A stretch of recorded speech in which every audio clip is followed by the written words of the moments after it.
Hello, everybody. Welcome to the third rendition of Ringside Heat Wayback, reviewing all of our old episodes that we've recorded up until today. I am your host, Jose Taboada. You can follow me on social media at Taboada93, accompanied by the legendary John Dawson, our theme music composer. You can find him at John Dawson Music. And we just want to, first of all, say thank you to everybody who tuned into the first two episodes.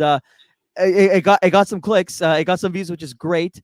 And again, like we said last week, we wanted to have all our old content up on YouTube. It needed to. If we're going to start this YouTube journey, we need to have everything from day one. And so we thank you all for some sort of interest as we continue along here. Again, it is episode 3 today. John, how are you doing? What was your impression of week 1?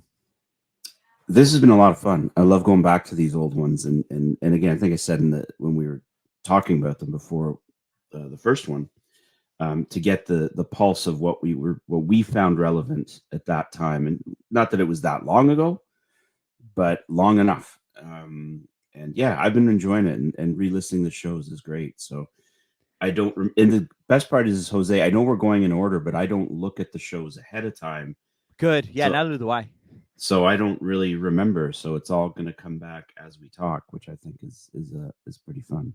So the first two episodes that we reviewed last week, It's a New Day. Yes, it is, which was the debut of Ringside Heat on May 1st, 2021, where Lex Tan interviewed Jimmy Corderas, and then we heard us for the first time, the Ring Crew. Episode 2, ooh yeah, dig it, was Lex interviewing Azim Hawk, and of course the Ring Crew minus me, of course, talked about the Macho Man documentary and what was going on in the world of WWE. So again, today, this episode is called Ring Crew Takeover, which again, I guess is the first full episode that does not involve an interview. And again, with these earlier episodes, there are a lot more interviews than what you now know today. I say that as if this was 10 years ago. But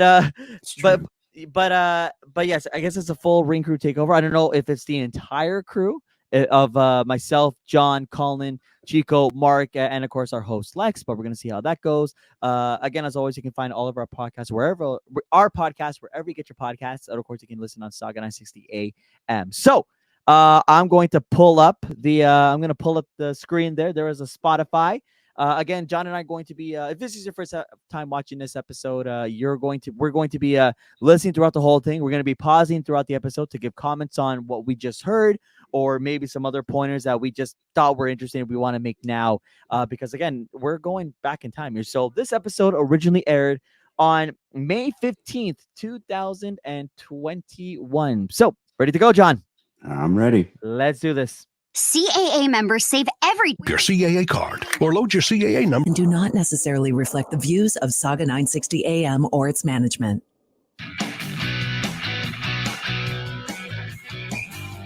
It's the weekend, and you know what that means. Ringside Heat is on the air on News Talk Sauga 960 AM. Ladies and gentlemen, my name is Lex Tan, and we've got a packed show here for you today. On today's show, it's Ring Crew Takeover, talking about MLW's off-season, WrestleMania Backlash, and much more. Stay tuned here on Sauga 960 AM when Ringside Heat returns in a few. Stream us live at sauga960am.ca. MLW. Wow. Welcome back to Ringside Heat on News Talk I Sauga read it, 960 AM. I'm Lex Tan. Now, we usually like to keep the mood light on this show, as like you, we here at Ringside Heat love the wrestling industry for all the good, the fun, and entertainment it brings us, but also being part of the wrestling community, we also have to deal with the not-so-great side of the business, and unfortunately, that sometimes has to include informing you about the deaths of performers who have put their craft on display. Friday, May the 14th, we heard the news that Jerome Young, better known by his ring name, New Jack, passed away at the age of 58 in his home state of North Carolina. His wife confirmed the unfortunate news, with the cause of death being a heart attack. Now, there's a lot of media out there chronicling his wrestling career, the danger he put himself and his opponents through, as well as the troubles he got into during his professional career and his own personal life. Now, you can check those out yourself, and you can figure out what to think of him from there.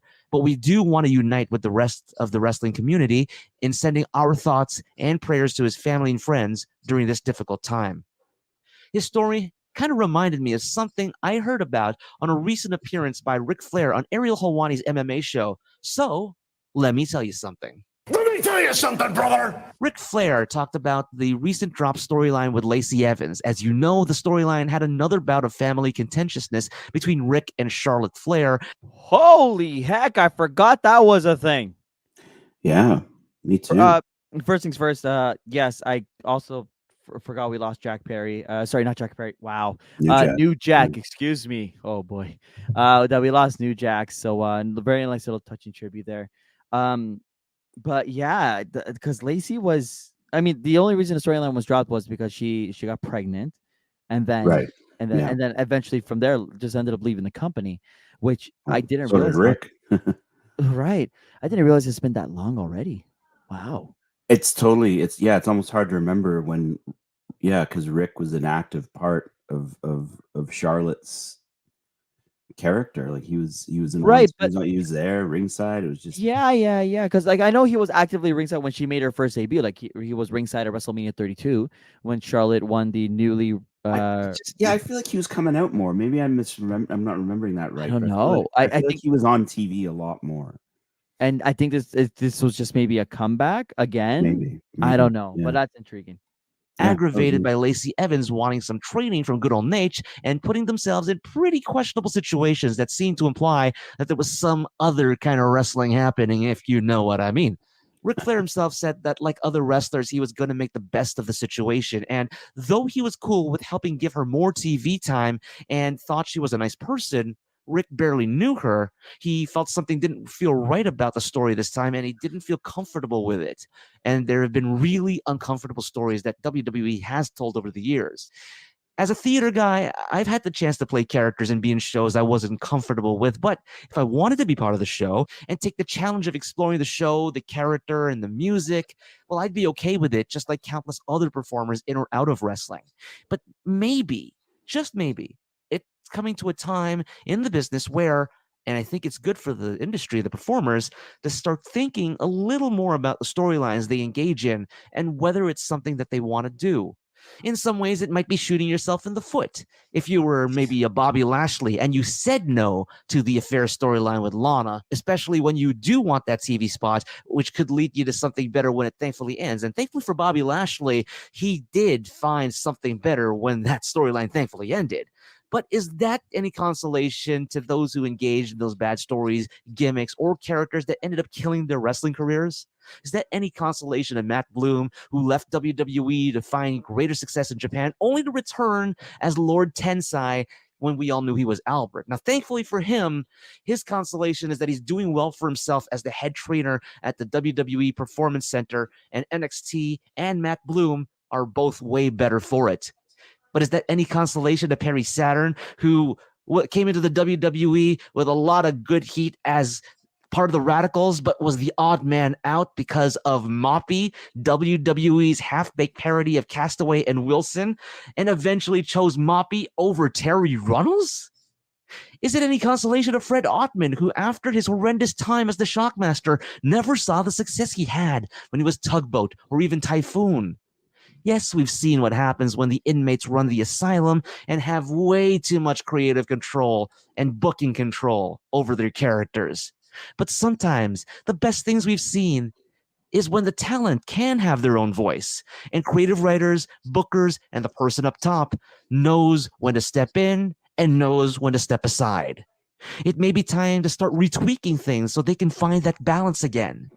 And maybe we may not need to look any further than who is sitting at the head of the table. And that's the bottom line, because Stone Cold said so. When we come back, Ringside Heat brings in the Ring Crew for Ring Crew Takeover. That is happening next. Ringside Heat on News Talk Sauga 960 AM.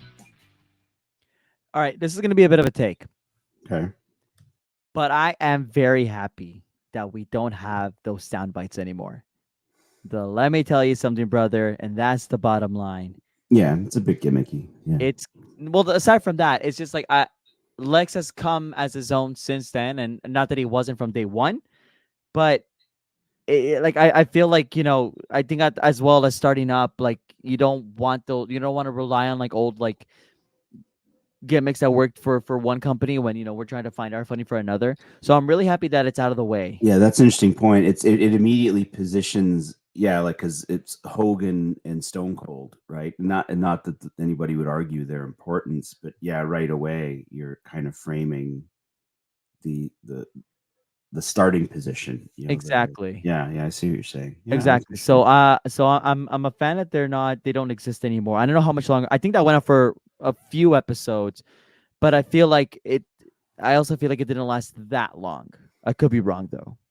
I guess we'll find out. We'll find out as we go along. But yeah, wow, a lot of good points there about storylines that people didn't. Boy, 2021, 2020, 2019. It's an era of WWE, to put it lightly.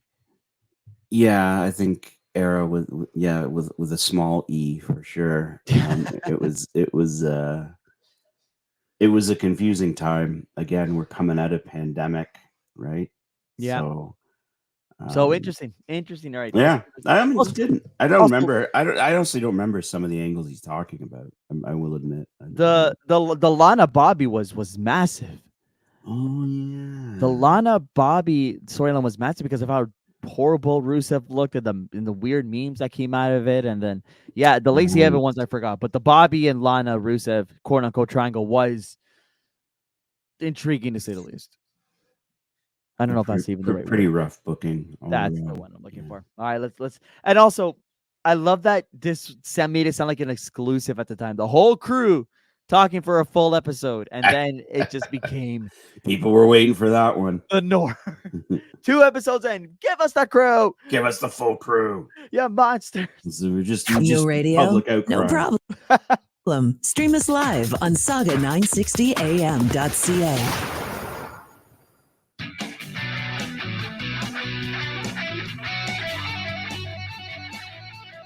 Welcome back to Ringside Heat on Newstalk Saga 960 AM. I'm your host, Lex Tan, and as advertised, tonight is a Ring Crew Takeover. That's right, we got the Ring Crew here tonight, taking you to the top of the hour, discussing a wide variety of topics. And if you want to get in touch with any of us, you can always send us a message on social media, on our Twitter, our Instagram, our TikTok, and our Snapchat at ringside_heat. And you can leave us a message as well on our Facebook page, facebook.com/ringside heat. Let's introduce our Ring Crew, starting with one of our returning members here from the Under the Middle Rope podcast, available wherever you get your podcast, Mr. Jose Taboada. How you doing?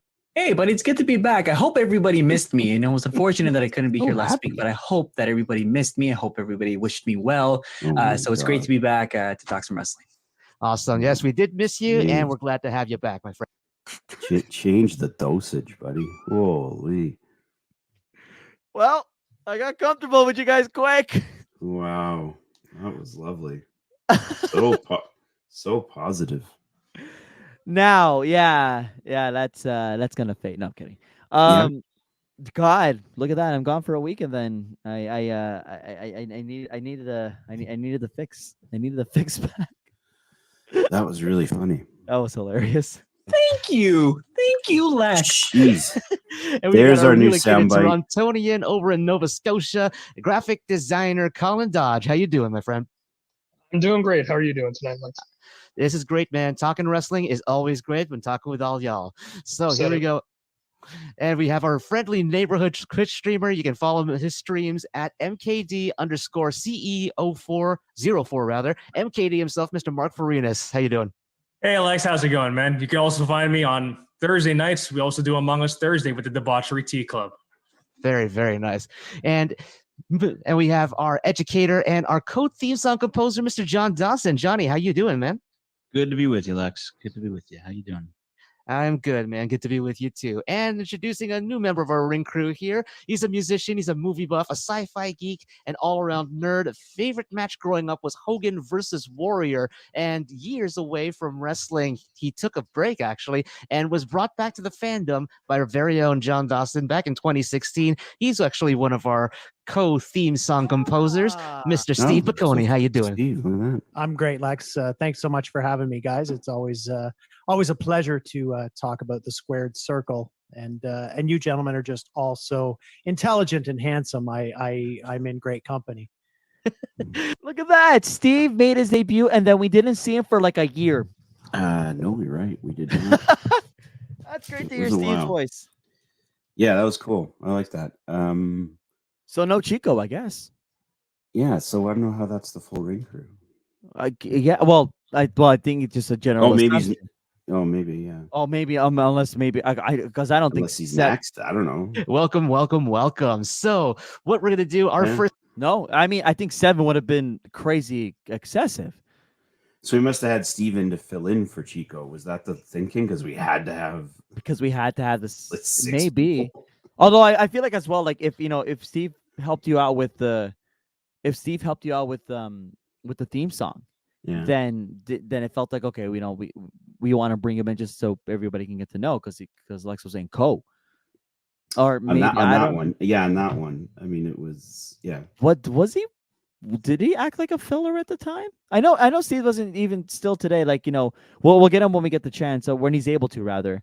But I felt I don't think that was like a break glass in case of emergency guest or anything. Well, not in terms of being a consolation prize. I mean, Steve's a great guy to have. Of course, that's why I say but that. Yeah, but I don't think he was like part of the initial ring crew. He was not. No. So when we wanted to keep, I feel like I remember that we wanted to make sure we had a full complement, and so we rotated out because I feel like Lex really wanted the everybody for a Yeah. while, or to establish the pacing. So I Mhm. think it was actually a conscious move to fill in, to bring Chico, or to fill in gaps. And then of course like Steve eventually quote unquote became officially part of it when he joined the group chat, which is such a beautiful ceremony by just adding the person to the group. Yeah. But I know that once he joined that group, we're saying, okay, he's of course he's part of us. He's That's really it. When you join the group chat, that's the it. ceremony. Yeah, that's it. Yeah, and that's the the sword on the shoulder. Let's keep going. All right.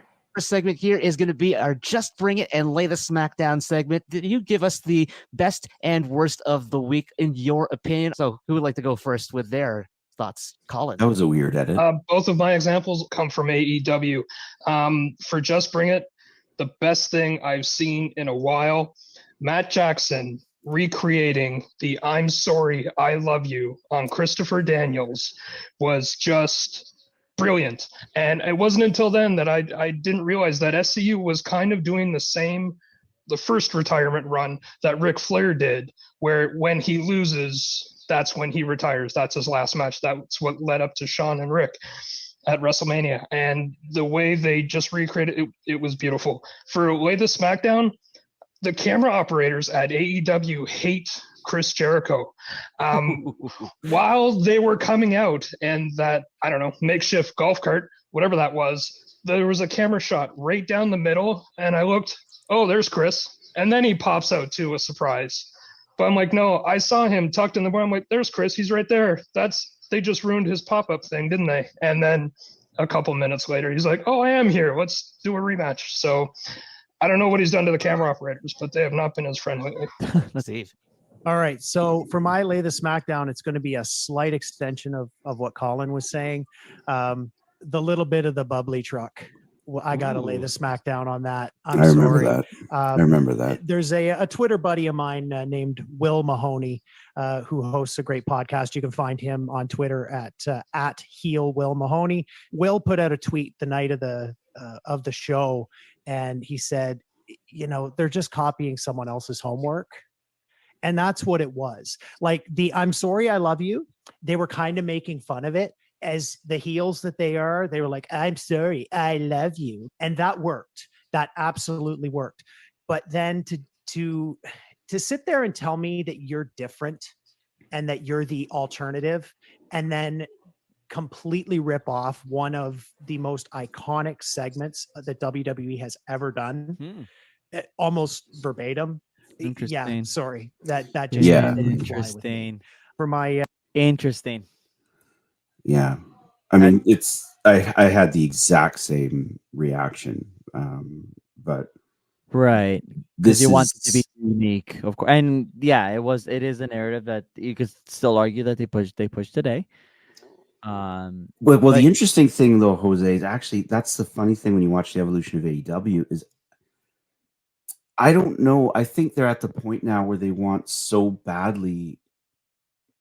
Like compare that moment, which is a little, oh, we're copying your stuff. It's almost a bit juvenile to this bizarre CM Punk footage thing. You know, like there's a darkness that's overtaken some of the way they're engaging WWE. We saw that with Tony Khan's unfortunate comments recently. Right. It's like this was almost more innocent, more benign. It was almost a little like I would take this over some of what I've been without a seeing doubt. lately. Of course. So it's just funny to watch this side kind of. I wouldn't say it's been steep, but it's been steady downward slope of. Yeah, and it's funny that comments like that, like you said, we were quote unquote bugged at it at the time, but there's almost a sense of like, God, I kind of want that instead now. I would take that in a second over, and then you what's appreciate coming out it of there now. Yeah. Yeah, and then you kind of appreciate it. And I know there's obviously been still like a couple of jabs like that since then. I can't think of any off the top of my head, but obviously none of them will ever be as problematic now as the comments that Tony Khan made this past Friday on the NFL Network, which I'm not going to repeat. No. So interesting. Very, very, very interesting. Good take. Just bring it. I really, really loved the Cesaro and Jimmy Uso match.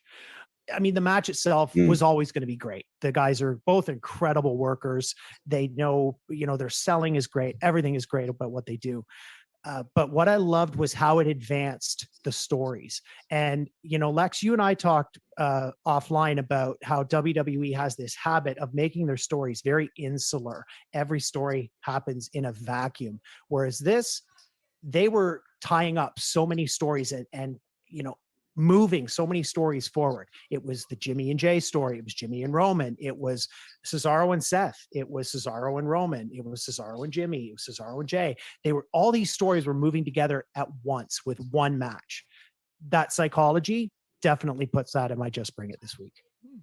Newstalk Sauga 960. We were talking with the Ring Crew about their best and worst of the week. Jose, Just Bring It and latest SmackDown. What do you got for us today?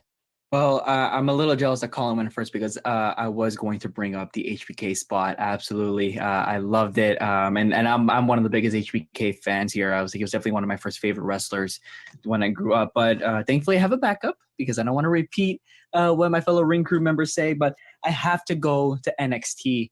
I have to go to what happened in the MSK Breezango match. I mean, the match was fine, but NXT referee Daryl Sharma, that leapfrog on Tyler Breeze, I don't know where it came from, but I absolutely loved it. Like the instincts, you just drop to the floor. Tyler Breeze coming back and is just jumping over. I mean, it shows his athleticism. Because obviously, most of the time, former referees are former wrestlers. That wanted to get into the business and ended up finding a different route. But it's just, I just love that quirkiness. I know our first guest, Jimmy Corderas, spoke against it, saying he wasn't a fan of it. But I found it original. I found it like charismatic. I'm like, oh, hey, the referees are people too. I guess I don't know. I just found it hilarious. Like it's just, and the way he's all pumped up in the ring is like, hey, let's keep the match going. I don't know what it was, but that had me laughing. I said that was just brilliantly well done because there's some athletic abilities with most with the referees, so it's like, hey, if they have a chance to show it off just for like that small minute of fame, then have at it, have fun. My latest SmackDown, I'm going to go to the beautiful land of Impact. I'm gonna go to the wonderful land of Impact, and I have to talk about the El Fantasmo spot. The Death Valley driver to the floor. He was on the rope. And I believe that was TJP. TJ Perkins was helping him. I know some people want to see some realism with wrestling. Some people love the flips, but I think there needs to be a balance of both. It just, in my opinion, I just felt like some of the realism was lost. When you have I think it was TJ Perkins holding El Fantasma the whole way, like, hey, you're helping him balance because that's not an easy thing to do, even if you're the best of balancers. That can just be tough to go on that rope that shakes a lot, and then the dangerous spot of the Death Valley driver onto the concrete or to the edge of the ramp.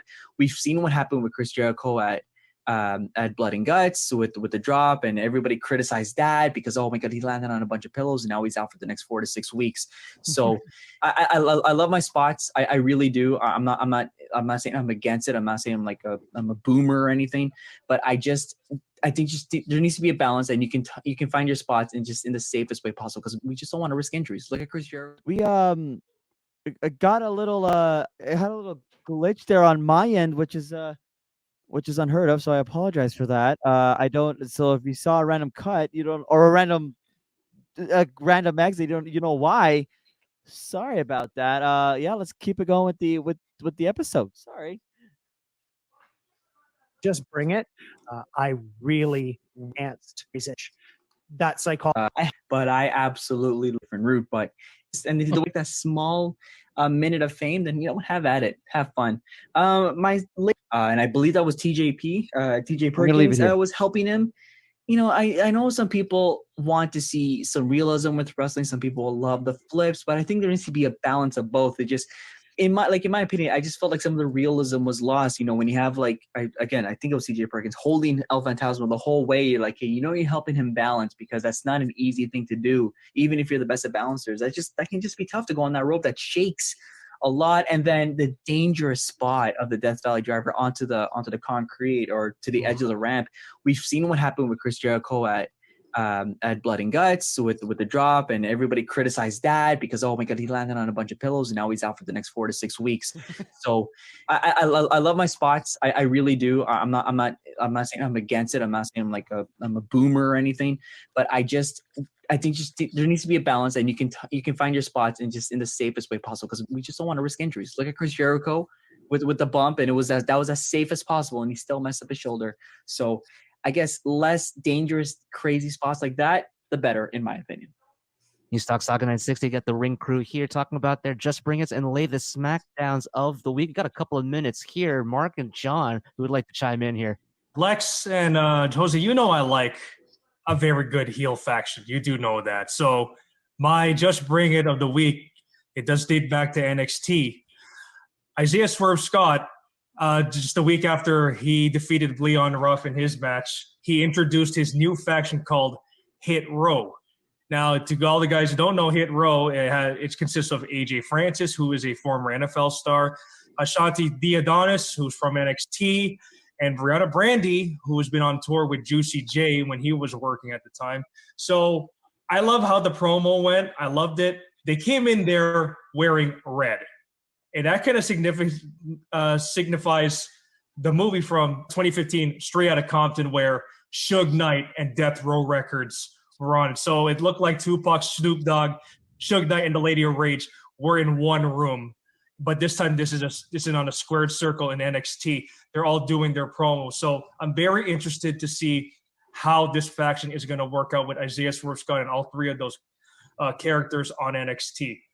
My latest SmackDown for this week is just this awful transition that happened on SmackDown. So the SmackDown Women's Tag Team match just happened, and Natalya and Tamina Snuka, they won. They did all the fanfare, the bells and whistles and whatever, the fireworks go off. They did their speech. And then there's this weird transition. It just cuts to Apollo and Colonel Aziz is walking down the hallway. I mean, I thought, can you just fade it to commercial? It would have been great that you just bring them back and people were just honoring them in the background. To me, it just didn't seem right at the time. Hey, Tamina just got her big push right there. She finally won something. It's just that now you got to get to something great and to know something, I guess, comedic or something. I don't know. So that's my latest SmackDown for the week. And John, you got the. Before we go to you, two things. Number one, I think maybe looking back now, and I feel maybe I had this face when I heard that the complaint about a transition, it happens all the time. You just have to keep going. Number two, bringing up Isaiah Swerve Scott and wondering, God, I hope he has a good time in NXT. I can't wait to see where it goes. Very fair. Now he's your AEW World Champion. Yeah. Unbelievable how time flies and how he was a release and kind of not like, all hope is lost, but, obviously WWE didn't see anything crazy and now he's champion, a world champion, which is phenomenal. And this is why an AEW needs to exist. Exactly. This is the exact reason why. Yeah. That's great. So I'm a huge fan of that. All right, let's hear. Yeah, I thought the same thing. Yeah, let's hear your ups and downs. Word here in this segment. As much as I liked a lot of the in-ring work this week, for some reason I'm stuck on these little moments. Last week it was Heyman and Roman, and this week it was Johnny Gargano and Austin Theory. They're sitting there, they're standing in the ring, they come in, and Johnny Gargano's saying, we got this. And then Karrion Kross's intro is what it is. And the look on their two faces when the lights came up was just priceless. It was just, they had this like, what is this? And then just Gargano going, we got this. I just love these things because it shows me these guys are paying attention to nuance, that they're aware of that it isn't about spot fest. And I just love that they're aware of those little facial expressions and little engagements that, to me really just add a certain depth to it. So for some reason, I was again really entertained by one of these little moments. My lay the SmackDown, ending a Raw. I really worry they're setting Braun up. I don't want to see Braun go over in this WrestleMania Backlash. Well, we are going to be talking about a little bit about WrestleMania Backlash. That's going to come up a little bit later in the hour, but we're going to take a break right now. When we come back, we're going to be talking a little bit about the MLW offseason and what that could mean for the industry moving forward. This is Ringside Heat on News Talk Sauga 960. Be right back. God, your hate for Braun is hilarious. I know. I'm such a fan. I know. I mean, again, it's like the last week on this series. Yeah, John brought it up for episode 2, and I think what he comes up a lot, and I've always said, like, I would never say this to his face. I'm well aware of the fact that I would never criticize a man who could grind me to dust. Right. I wouldn't. Yeah, like I have no illusions of having any bravado over my criticisms of the guy. And I think it seems like an actually really decent guy. I've seen him in a couple of things. So I don't know what my problem is. I just didn't like the character. Yeah. But I do like my comment on these little things. This till to this day is a recurring motif for me. This is the first I think I've said it, but this is a big deal for me, and it'll come up again and again. Yeah, it's again. You kind of hit the nail on the head there. The character, like they're two very different the people, like the person that you see like walking on the street and the person that you see on TV. Two very different people, whether good or bad. There's always some difference. Very rarely, I think, do you see a person really being their character in real life. I think not on this side of Mark Calloway's retirement. No. No. Right. All right. Point proven. Let's keep it going. Stream us live at sauga960am.ca.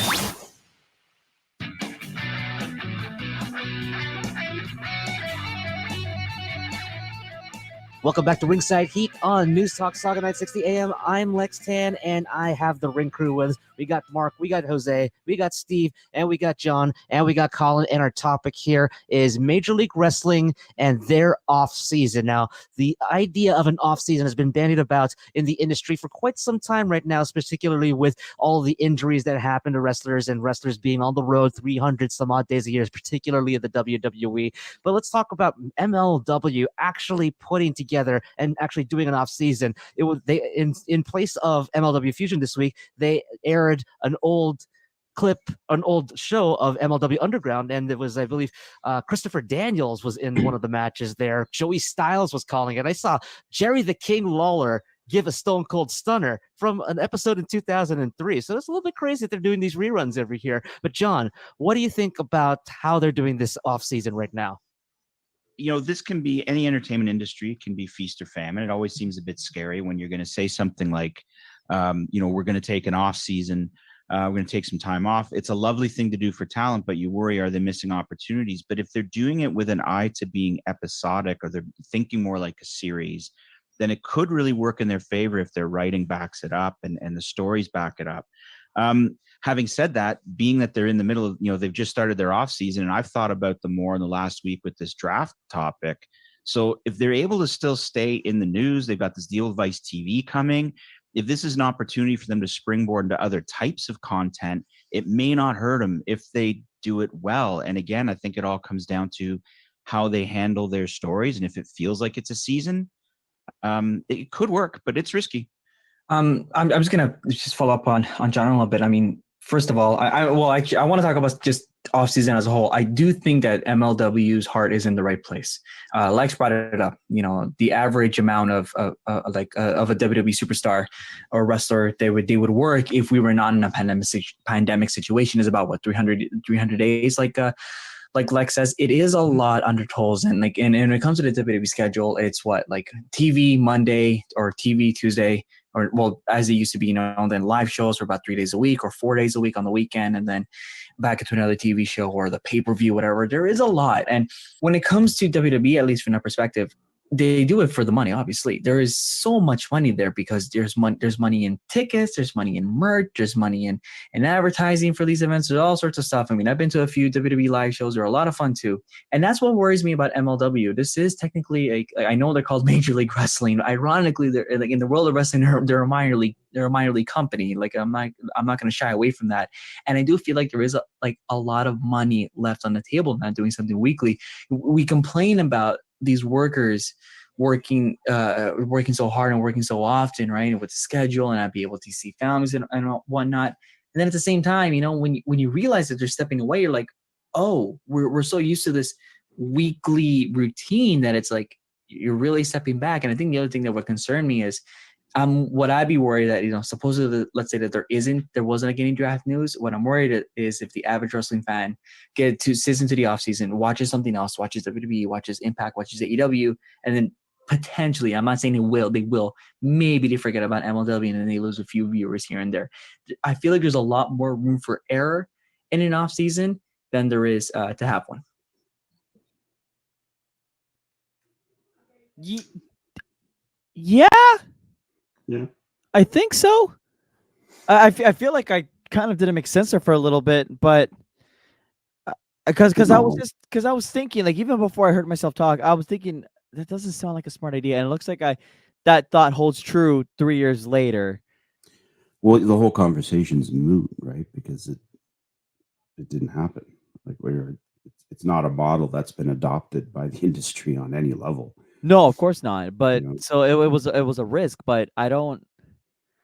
Yeah, I feel like my point stays true. There's money left on the table, like I said.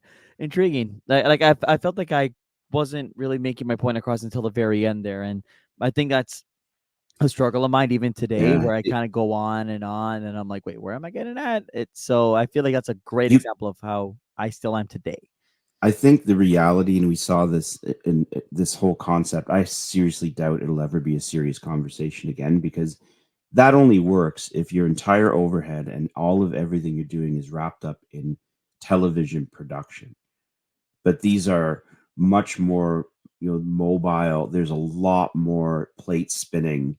You can't afford time off. There's just too many places you got to make money. If you were in one place, like a TV show, drop an anchor, you're staging, you're doing your shows, people are coming to you. That's different. Mm-hmm. But the nature of this traveling show, which has always been wrestling, I just don't. It's not a paradigm shift that would ever work. I don't know. Yeah. Anyways, it's like you said, these guys go through so much, and I almost wonder if it would have been smarter for MLW not necessarily to take like a full off season, but to maybe rotate out some guys in the roster and say, okay, like bring up some guys who are maybe not working as much, and start giving them a spot in the middle or up in the card a little bit, and give some of the more frequent guys some time off. Maybe that's the happy medium if you're going to do if you're going to keep it weekly without a season finale, season premiere kind of format. One thing that, like you say, this has been bandied about the industry for so long, and even guys like Roman Reigns have talked about the benefits of an off season, but WWE is never going to do it because MLW did it. If AEW was doing it, Okay, I could see them maybe thinking about doing it with one of their shows. Again, if we're talking season, TV season format. But I think more likely in the industry, you might see the rotating out of guys, and WWE could do that, I think, better than MLW could, because they just have such a stacked roster. There's so many people that are stuck at the bottom that never get TV time. CAA members save every day at Shell. I guess sometimes we get cut off by breaks. Okay. Save on Monday. CAA number into the Shell app. The National Hockey League. BetMGM.com, an advisor free of charge. Probably after rest. GM operates pursuant to an operating agreement with iGaming Ontario. When did sports entertainment get an off season? I thought it was going to be a whole year around. When September comes rolling around, that's when your season premiere hits. And then when probably after WrestleMania, before SummerSlam, okay. And that's where things start to slow down. Wrestlers get on and off and on again, probably if they had to deal with a serious injury, they just go off. What's that? I don't understand any of that, because, and whatever, no disrespect, but that's not at all what happens. It's clear now, and maybe we just didn't know it then, but WrestleMania is their season premiere. I would argue it's their finale. Or their finale. Yeah, finale. and then the next night is all right, let's get another year going. Their season is Mania to Mania. And September, I don't think they see that. I don't think that's even relevant. No. It's just not, that means nothing. There's it's Mania. That lull period between SummerSlam and Survivor Series per the Big Four, or it maybe even SummerSlam and Survivor Series. It's not that it's a lull period, but it's definitely yes, a quieter, not as exciting portion of the year. You start to ramp up to Survivor Series. That's usually where you start seeing things heat up, and then of course we all know what happens after that. But yeah, there's that chunk arguably coming up. Yeah, SummerSlam to Survivor Series. But it's funny because I think Steve's model in some ways looks like that's kind of exactly when they've probably always done this anyways. Look at Roman, look at Drew. Yeah, okay, take some time off. Whatever. Maybe you need surgery. Maybe you need to do something. The rest of the crew picks up. Yeah. Yeah, that's the way they do that. And I think Triple H has gotten and I can't really back this up other than maybe some anecdotes I've picked up through wrestler tweets, not IWC stuff. There seems to be a greater value in, hey, if somebody needs family time or if there's some stuff going on, sure. To see at SummerSlam, go to Disney with your kids. Yeah. I think there's a different view on that now. Take some time off, they come back on. Yeah, I think it's great, but we'll see how this works out. But probably it is for the best that they do have this off season. We'll see how this goes. For me, I hope it works, and I think it's because I'm a long-term fan of the industry. I don't know if I would be fine with them having an off season to take a break if this was still the late 90s or the early 2000s. I think if it was me back then, that would be all I need to forget about that company and then just stick with whatever else is on TV. But being the long-term fan that I am now, the more of appreciation that I have for what their career is like, I'm like, yeah, give them an off season. I'll wait 2 weeks, 2 months, whatever the off season is. I'll be here. And what I think it will work is how easy it is to get at the MLW content. Their YouTube channel has everything.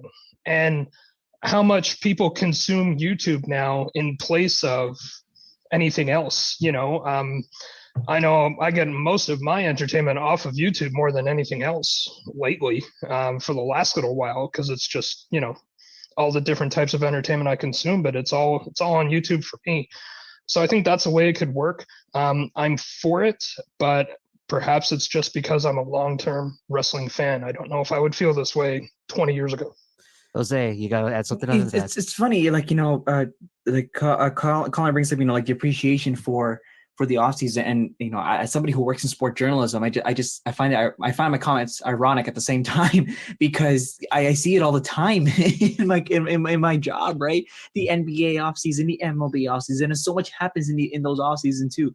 Free agency, signings, trainings, all sorts of news and stuff. And I just find it kind of funny that in wrestling, it's so off-putting. But you see how those baseball players or the basketball players are recharged or energized, they're ready to get back on the field. And yet for wrestling, it's like, guys, why? I just find it ironic. But yeah, if they, like I said earlier, if they can make it work, then go for it. But like I said, we're just so used to the environment that we grew up with wrestling, especially seeing with WWE on the biggest platform in the world of wrestling. So it's just ironic. Yeah, I will say too, it is something that Johnny said. If the writing bears it out, you're going to come back. You're going to come back and watch. If they if they do like a season finale, you're going to come back for the next season premiere. If the writing is good, if the story is compelling, if they've hooked you. And so that's from the entertainment side. If you want to go to the sports side, just because, everybody still comes back for the first game of the season, so going away, I don't think would necessarily hurt it. I think if anything, it would keep the industry from burning out. I think that's a big problem with WWE specifically, is there is so much, and there's no break, and people wonder, well, why is their writing so bad? Why? You try writing that much. Like, you try writing, if you're on Raw, you try writing 3 hours of TV a week. Well, the difference is, and I wonder what it's been like for those guys without the house show dynamic. And I wonder if part of it has been, because you talked about rotating rosters, which is ostensibly what happens in the TV schedule. Yes, they're long shows. But I wonder, when if the TV thing, as busy as it is, wouldn't be manageable on its own. But when you start adding in that house show piece, that's where you start really seeing the burnout. Honestly, there's a lot of issues and a lot of different things that we could probably talk about with this, and this conversation could probably take up a real amount of time, probably the entire show, just talking about an off season. But we do have to take a break right now. When we come back, we are going to be talking about the pay-per-view coming up for WWE, WrestleMania Backlash, when we return on Ringside Heat, Newstalk, Sauga 960 AM. No radio? No problem. Any other thoughts before we keep going? I'm actually a little worried about burnout with Cody. Interesting. I am. I watched him with how like he's been on since, you could say, WrestleMania 39, probably, or since the Royal Rumble 2023. Yeah, but now that he's actually got the title, I mean, it just seems. And again, I'm just piecing this together. I think Kevin Nash is something like, Cody's the kind of guy who's going to show up an hour early and sign 250 belts before a TV taping. He looked tired on Friday, and like he looked tired. And I wonder, and I'm not trying to go off into current wrestling ties, but I mean, this shoulder thing with Carmelo Hayes, a slip of timing that he might have gotten injured. Man, you're too tired. That stuff gets a lot more possible. It's gonna creep up. Yeah, that creeps up, and he wants to do such a good job for the fans, and God love him. They'll all eventually turn on him anyways, so he can take a night off. What's gonna happen. It's the burnout thing is real, right? But I don't know, man. Guys who get into wrestling also know that. This is a funny thing, actually, now that you mention it. It ties into, I've been listening to somebody like Al Snow talks about the indie mentality, and I'd never really thought about this. Guys who only work once a week because they have other jobs, and there's nothing wrong with that. Right. But there's a different risk level in the ring. The schedule affects the in-ring product, obviously, so much, but when I think if you're going to be a full-time wrestler, you're not thinking I'm only doing this on the weekends. Like, you're ready to go. You're going to, it's like, yep. And there's also like maybe a bit of a science to do with that, with the consistency and with being that active at all times, that your body gets used to it. There's also a sense of, you start to develop a sense of comfort in a sense. Yeah. Once a week, if you're off doing your full-time jobs and then on the weekends, okay, I got to go do this, as opposed to doing it 5 times a week. Yeah, that's where I'm going with this. Yeah. Like there's another side to that. It's like, okay, well, if you take that time off, look what The Rock had to do. Now that was 13 years or whatever, It's, but it's, like, it's a drastic example, but it's a fair example. you know what I mean? It's like, okay, we'll take the time off, but being in the ring, there's nothing like, and I wouldn't know this personally, and I likely never will, but my understanding, and I just watching it, man, you can only be ready to be in a ring by being in a ring. There is no equivalent to that in terms of what it does to you. So I think at the end of the day, what would that do? You know, I mean, so you run that risk of burnout and tiredness, or you run like a perpetual, reoccurring case of ring rust on everybody in your roster because they went golfing for 2 months, like. If Anyways. anybody ever wants a good old content video of the ring crew trying out wrestling in an actual ring, let us know, because boy, would that be something to see for all of us trying to do a body slam or something. No, I've told Clash Kincaid, I said, I want to learn to take a flat back bump. It is something I want to do. Really?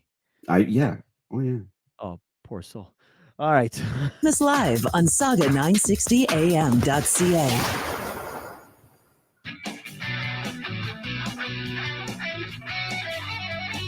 Welcome back to Ringside Heat on News Talk Sauga 960. I'm your host, Lex Tan, and we've got the ring crew here. We've got from Under the Middle Rope podcast, Jose Taboada. We've got our local Twitch streamer at MKD_CE04 MKD, Mark Farinas. We've got our co-writers of our theme song, Steve Peconi and John Dawson. We've got our resident Torontonian, now moved into Nova Scotia, and our graphic designer, Colin Dodge. And we are going to be talking about some WrestleMania Backlash. And first of all, let's get this out of the way. Is there any point to calling it WrestleMania Backlash? I remember this Weren't argument. we just happy enough to call it Backlash in the first sir, place? This is the fallout of WrestleMania. It makes sense. You're right. I'm not going to entertain you with that. I mean, really, do we have to combine like two names into one? Why can't you just Backlash, man? It's just straight simple. I feel like the world has already ranted enough on this on social media. I think we're all. I think it's fair to say we're all in agreement with social media. Why is this a thing? And I'm a big WrestleMania fan myself. I don't even get it. I really hope this is the first and last time they name it this pay-per-view.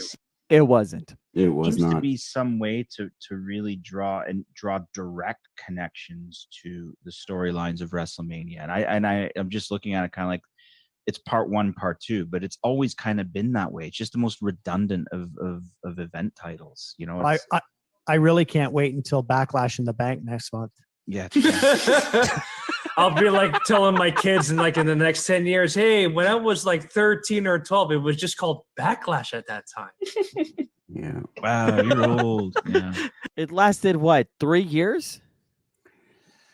Is it? Do they still call? Is it just Backlash? It's this just year, Backlash that we got coming up. Yes. Is that it? Hold on.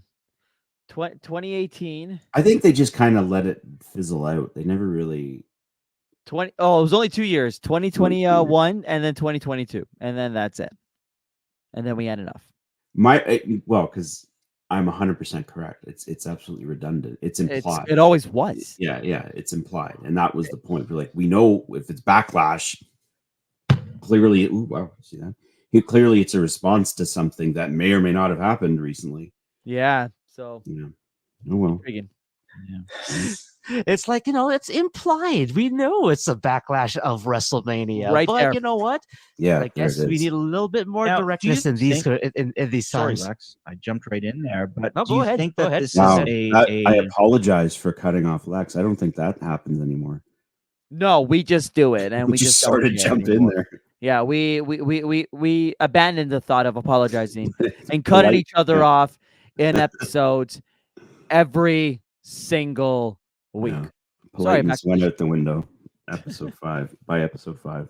a small kind of outreach to Peacock viewers who may not understand some of these things. Like they see WrestleMania, and if you're a casual Peacock viewer, do you go, "Oh, this has to do"? I've heard of WrestleMania. Yeah, I don't need to say any of He this. was in like 40 years ago or whatever it was. Like, is it just using the sort of cachet of a WrestleMania name in light of the Peacock presence. That is a whole new avenue that I have never touched once. That's an interesting point there, John.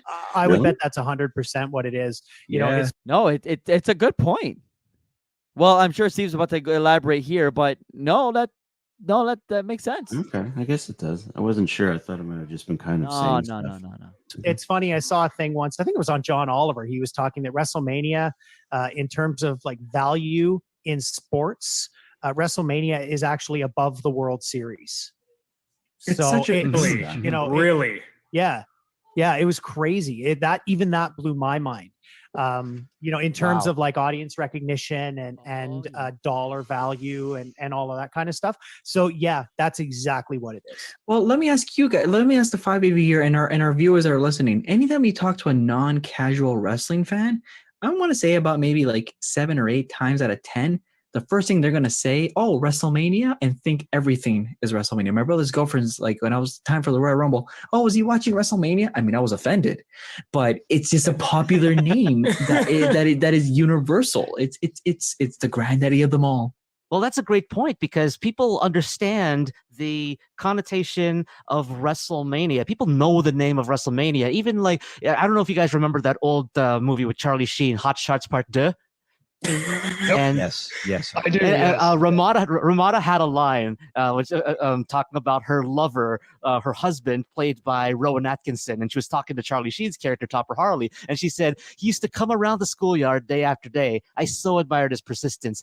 Even the restraining order my parents slapped on him was no deterrent. He opened my eyes to the arts, music, clog dancing, WrestleMania.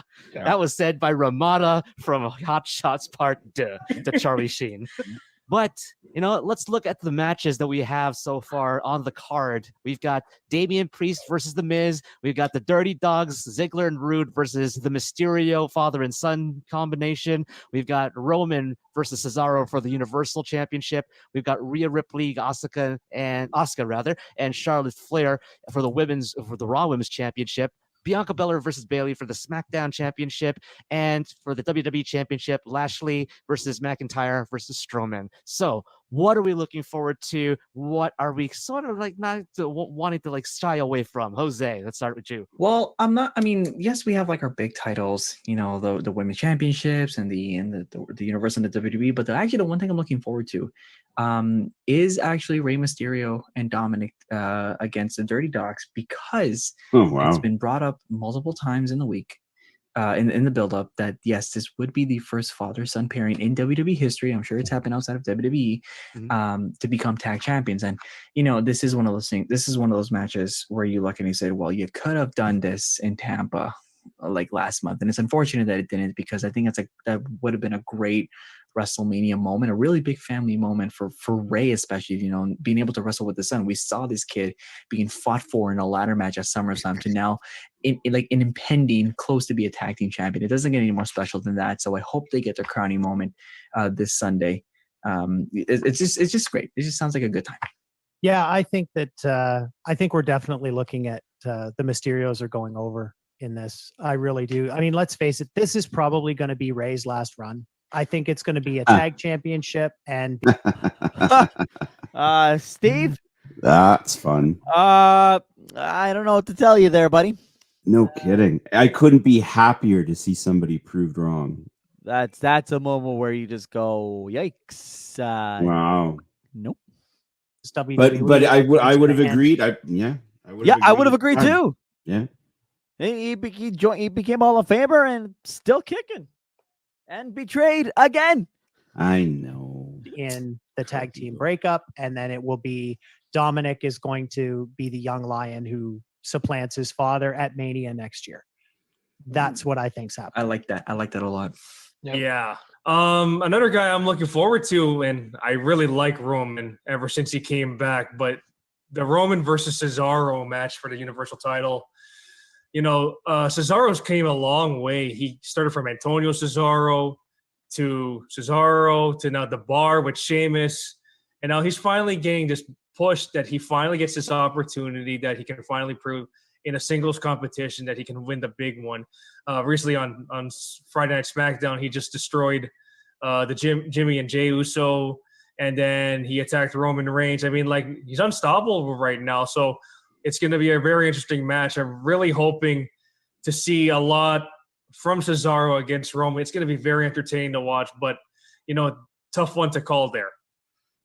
I just I do have some thoughts on that main event, of course, but I want to go back to the Ray and Dominic angle, because looking at the booking the last 2 weeks with Ray and Dominic both going over Ziggler, is it possible that you could have it where, because usually you might see a ping pong in as you're leading up in these tee-off shows, and I was surprised that didn't happen. I thought for sure Ziggler would have gone over tonight.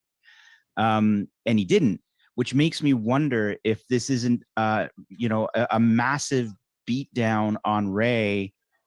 They go over, they retain their champion, Ray disappears, and it's sort of Dominic launched into a little bit of a vendetta angle.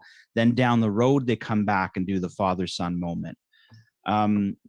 Would be one way to go. I don't know if that's what they're doing. It seems maybe a bit of a waste of time, but I just found the booking odd with Ray and Dominic both going over, and then to just make it that easy that they're just going to wipe him out. I mean, that just seems like you're burying Ziggler and Rude. So I don't know. I'm very curious about this one. As a father, I'll mark out for sure if they're raising tag belts together.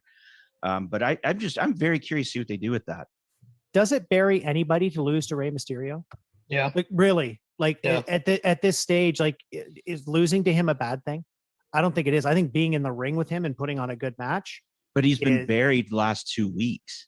I don't think it matters because it's the Mysterios. No? They could very well be the feel-good match of the night, especially if they go over. Do they do that stuff anymore? I don't know. They probably if they're going to do it for anybody, it would be for the Mysterios. I'm a Mysterio fan. Listen, I want that to happen. I'm intrigued with what they do. I mean, this is the only match where you get a feel-good moment. You look down the entire card. I mean, Mark already brought up Roman and Cesaro, and I mean, I'm excited for the match too. Don't get me wrong. My problem is, I do not believe Cesaro is going to have his moment. There's no way, especially a month after WrestleMania. It's going to feel so off-putting, and that's just kind of what turns me off from this match. I'm excited for it. Don't get me wrong, but at the end of the day, I know in the back of my head there is no way in hell Cesaro is winning, and if he does, I will come on the show next week standing corrected. I think the interesting dynamic with Roman and Cesaro. I was not corrected. You did not stand corrected. No. Is that Roman? Wait, hold on. Before we continue, hold on. I think that's the first instance where we say, boy, I think we said episode 1, but again, an early example of like, God, who dethrones Roman, and you're not going to throw it away at a big pay-per-view, at a B-level pay-per-view rather. This will be an ongoing reoccurring. It's going to be an ongoing thing. Yeah, because we talk about it a lot because it got more and more confusing. Yes, sir. Right. Is better as the champion, and I think they need to keep Cesaro chasing for now. When Cesaro becomes champion, unless it just continues into a longer feud, Roman is better staying as champion. I don't think people are going to buy into him chasing a belt again for a little while, because the last times, I mean, the early times, they kept shoving that down our throats, unfortunately. So everybody, recoiled from that for the longest time. Although eventually Cesaro should get it. I don't think it's going to be tomorrow or Sunday. Well, in that case, it looks like Roman looks like he's going to be going over and remain the head of the table. We're going to talk more about WrestleMania Backlash and what's going to be coming up for the rest of these matches that we're looking forward to when we return on Ringside Heat on Sauga 960 AM. Stream us live at sauga960am.ca.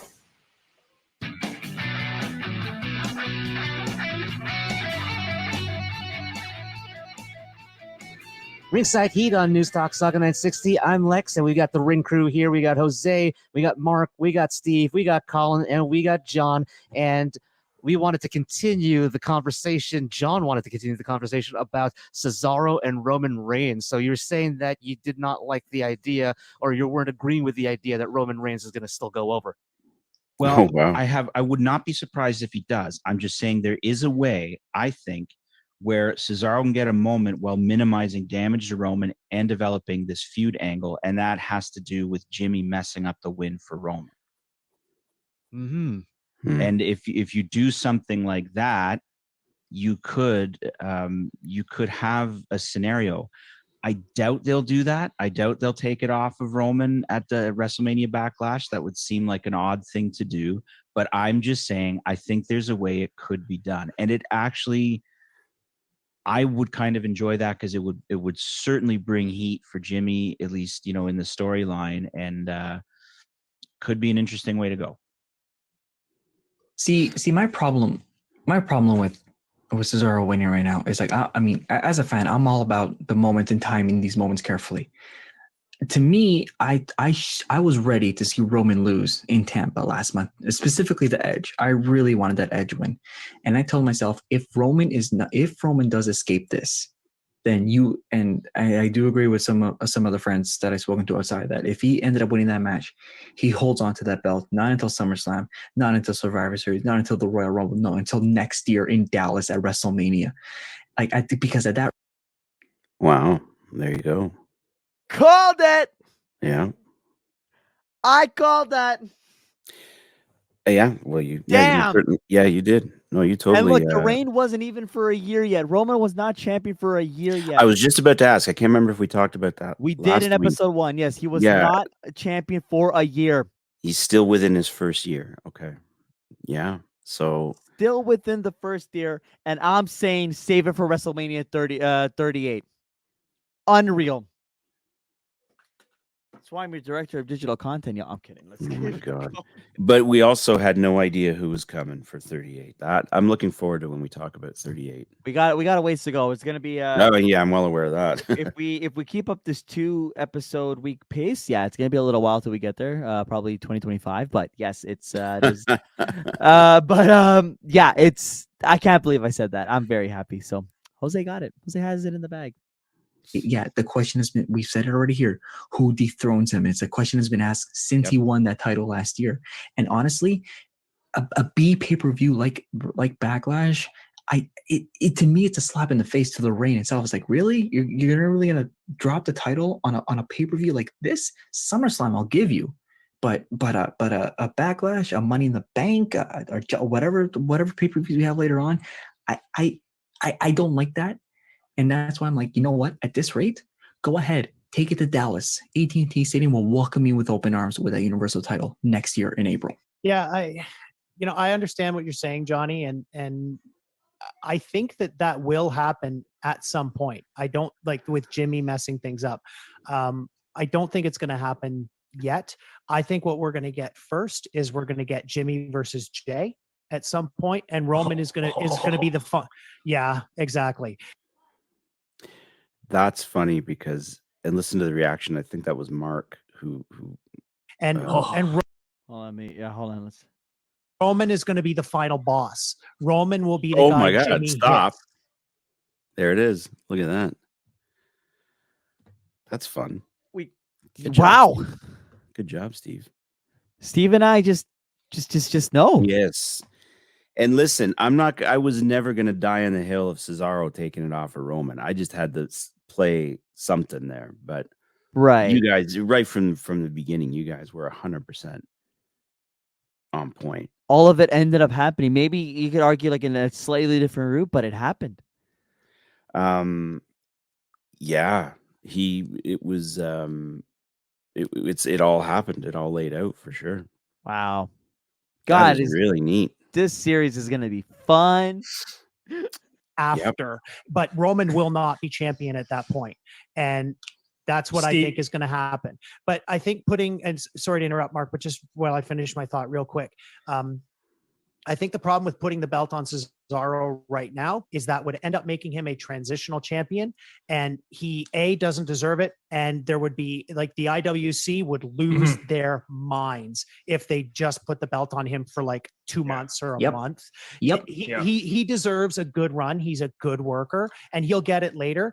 I don't think he'll dethrone Roman, or maybe he will, but he'll get the belt at some point. But like I say, I think we're getting Jimmy versus Jay, and then Jimmy versus Roman as the big boss battle. I'm a big fan. I like that. Sorry, how long? You're probably right. How long after this did Cesaro jump? I feel like we're getting close to AEW. Yeah, it's a great question. I'm just more curious than anything, but Cesaro jumped. Let's see here. WWE United States Champion. This is 2021.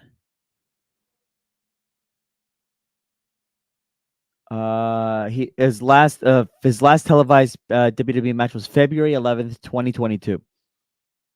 And then quietly left when his contract expired. So we're within the last.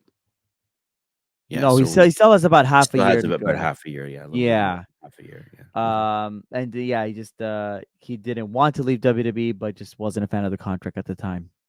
Interesting indeed. All right. There you go. All right. Yeah. Because you know what, like Jimmy and Jay, I smell a family feud coming. Head of the table, all that, and all these bells and whistles. Like it's all leading up to like more content that WWE is out to offer. Yeah, you're right though. I mean, you're right though. Like Cesaro, it's a bit too early for him to hand in that belt right now. Roman, I just love Roman as a heel. I mean, he's just doing it the right way and how it's supposed to be done. They got their guy.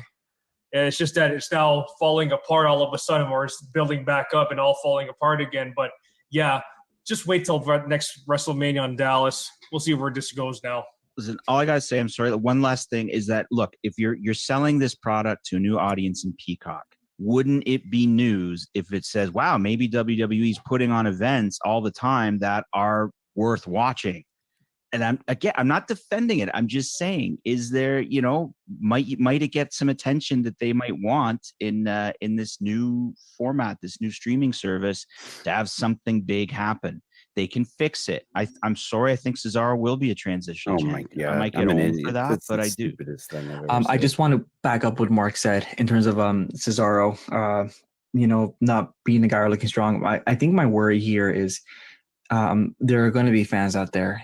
It's just somebody's going to be out there that says, like, oh, Cesaro looks weak in the loss to Roman, and then where does he go from here? And Cesaro loses his momentum, which is why I was like a bit iffy in the first place, because that tends what happens to Roman's opponents. Since he got this run, that whoever he faces, it's a burial, then they just don't recover from there. And I don't think Cesaro's that guy. And yes, Cesaro is worthy of a proper championship, of a proper reign.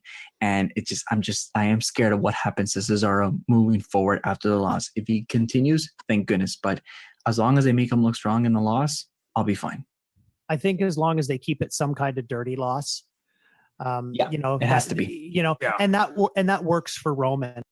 It has to be a dirty loss. That's all they ever were. Yeah. Or dirty win, whatever. Oh God. Well, this is again, here we are. We're actually witnessing the very, very beginnings of what would become the bloodline. Yeah. And that's some serious long ball they were playing, man. They knew. And we saw it coming. We saw it coming, yeah, early more than others. I don't know. I have no idea why I was sticking on this Cesaro thing. I don't know what the heck was going on.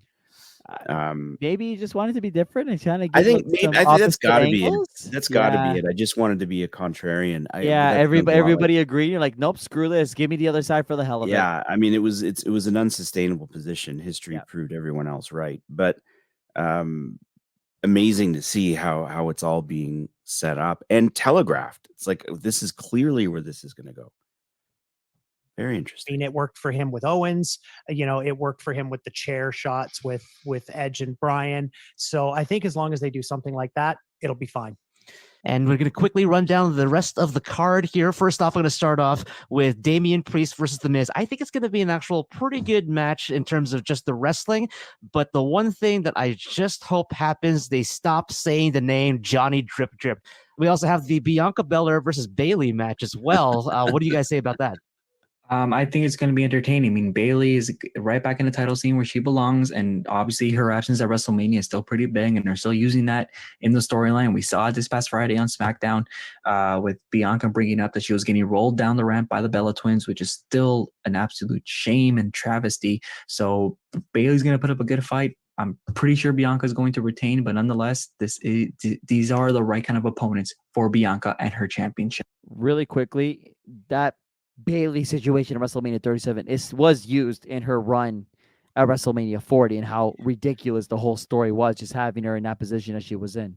It was mentioned. I don't remember any of that. She was She was like a quote unquote WrestleMania host or whatever, and the Bella Twins were just recently inducted into the Hall of Fame, or were about to be, and they kind of just buried Bailey. They kind of like slapped her around, so like the faces can go over the heels at that WrestleMania. Right, they wanted to give the Bellas And the like one last I think moment. Bailey was cleared, and they had nothing for her other than that random spot with the Bella Twins. Yeah, I remember that. Yeah, I blocked it out. Yep. Yeah, Rhea Ripley versus Asuka and Charlotte Flair for the WWE Raw Women's Championship. Where do you think that's going to go? I'm pretty sure Charlotte's going to take it. I think that at this point they're not sure about Rhea. They've been so inconsistent with her character, and she's not going over with the IWC at all. I think that they're going to put it back on Charlotte because she's just so reliable. And let's face it, heel Charlotte is pretty unstoppable. She's pretty awesome. And we've also got Bobby Lashley with MVP versus Drew McIntyre versus Braun Strowman for the WWE Championship. Colin? I'd say for that, Lashley has to keep the title. He needs to be the challenge that the next up and comer needs to conquer. And with that, that is our WrestleMania Backlash predictions and speculations. So thank you, guys. Thank you to the Ring Crew for showing up here and being on Ringside Heat one more time. Thank you, Mark. Thank you, Jose. Thank you, Steve. Thank you, Colin. And thank you, John. Please, I just hope that is the last time we get to hear WrestleMania Backlash.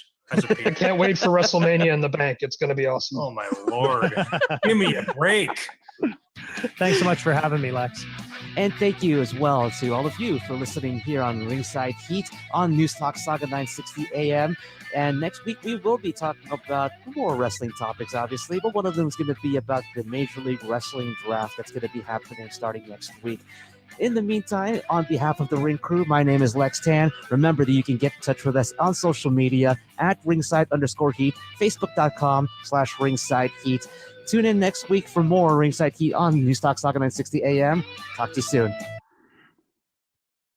Okay. All right. So any final thoughts? It's I mean, it was only episode 3, but I'm finding the look backs much more interesting. Yeah. Because this might have, because we're doing a lot of the A&E stuff. The first couple episodes seem to be the big topic. But now I think we're starting to see the very beginnings of what would really the next 3 years would involve. And this is going to be an interesting journey. I'm going to enjoy watching and remembering how all that unfolded, which we know, of course, now. I love that bit about Rhea's not going over. Not that he wasn't incorrect at the time, but Mammy wasn't even a glimmer in her eye at that Mommy, point. Mammy. Mammy.